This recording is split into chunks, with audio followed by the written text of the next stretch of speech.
رشیدیہ حصہ اول. یہ تاریخ جو اس پر درج ہے وہ 1363 ہجری کی ہے. رحیمیہ کتب خانہ اردو بازار دہلی سے یہ طبع ہوئی ہے. نام ہے فتاوی رشیدیہ مبوب. اس کا یہ حصہ اول ہے.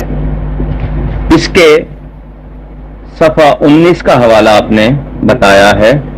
یہ صفحہ 19 ہے. اس پر یہ عبارت یہاں سے فرماتے ہیں الحاصل امکان کذب سے مراد دخول کذب تحت قدرت باری تعالی ہے. اس کے بعد پھر لکھتے ہیں کذب داخل تحت قدرت باری تعالی ہے. پھر لکھتے ہیں کذب داخل تحت قدرت باری تعالی جل وعلا ہے. اس عبارت میں انہوں نے یہ کہا کہ اللہ کی قدرت میں یہ چیز داخل ہے کہ وہ جھوٹ بول سکتا ہے. یعنی جھوٹ بولنا اللہ کی قدرت سے خارج نہیں ہے. اور اس کی دلیل آگے وہ دیتے ہیں وَهُوَ عَلَى كُلِّ شَيْءٍ قَدِيرٌ. اور وہ ہر شے پر قادر ہے تو جھوٹ بولنے پر بھی قادر ہے. یہ اس کتاب کا حوالہ ہے جو فتاوی رشیدیہ حصہ اول انڈیا دہلی کی چھپی ہوئی ہے. اسی کتاب کو انہوں نے جمع کر کے چھاپا. اس کا یہ ٹائٹل ہے تالیفات رشیدیہ. یہ کراچی سے چھپی ہے. یہ اس کا اندرونی ٹائٹل ہے تالیفات رشیدیہ ما فتاوی رشیدیہ. یہ جناب رشید احمد صاحب گنگوہی ان کی تصانیف ان کی تحریروں کو جمع کیا گیا ہے. اس کو ادارہ اسلامیات انارکلی لاہور والوں نے چھاپا ہے.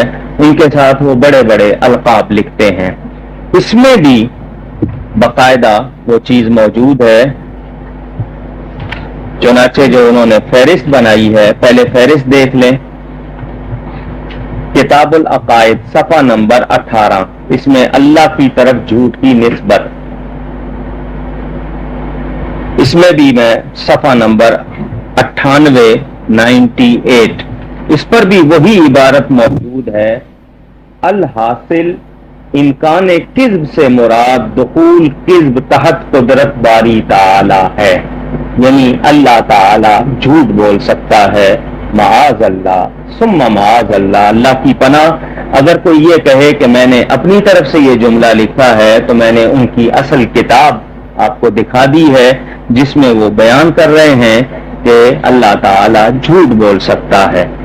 اسی پر بس نہیں, اس کو میں مزید اور واضح کروں. یہ تیسری کتاب ہے تذکرۃ الخلیل. یہ خلیل احمد صاحب امبیٹھوی ان کی کتاب ہے جو میرے پاس مکتبہ قاسمیہ رنگ پور روڈ سیالکوٹ شہر سے چھپی ہوئی موجود ہے. تذکرۃ الخلیل. اس کا یہ اندرونی ٹائٹل بھی دیکھ لیں.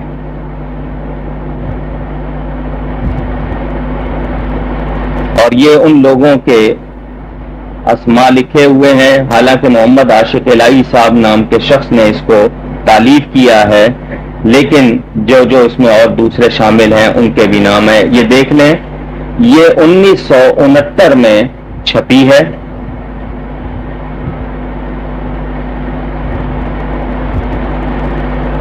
اس میں صفحہ 135 صاف طور پر لکھتے ہیں یہ کلیہ مسلمہ اہل کلام ہے جو مقدور العبد ہے وہ بمقدور اللہ ہے. یعنی جو بندے کی قدرت میں ہے وہ اللہ کی قدرت میں ہے. اگر بندہ جھوٹ بول سکتا ہے تو اللہ بھی جھوٹ بول سکتا ہے. اگر یہ کہا جائے کہ بندہ تو کوئی کام کر سکتا ہے اللہ نہیں کر سکتا تو گویا اللہ کی قدرت کم ہو گئی. یعنی یہ اس طرح کی دلیل دے رہے ہیں. اس سے تو یہ راستہ کھول رہے ہیں کہ یعنی اللہ تعالی کے لیے ہر عیب کو ممکن بتا رہے ہیں. اسی کی ایک دوسری اور مزید دلیل میں پیش کر دوں. یہ کتاب ہے الجہد المقل. یہ اشرف علی تھانوی صاحب کے استاد محمود حسن صاحب کی لکھی ہوئی کتاب ہے، یہ اس کا اندرونی ٹائٹل ہے، اردو بازار لاہور سے چھپی ہے، مکتبہ مدنیہ۔ یہ اسی موضوع پر، مسئلہ عموم قدرت امکان کذب پر، انہوں نے اپنی طرف سے اس کو لاجواب کتاب قرار دیا ہے۔ یہ شعبان 1409 میں لاہور سے چھپی ہوئی میرے پاس ہے، اس کا صفحہ نمبر 41۔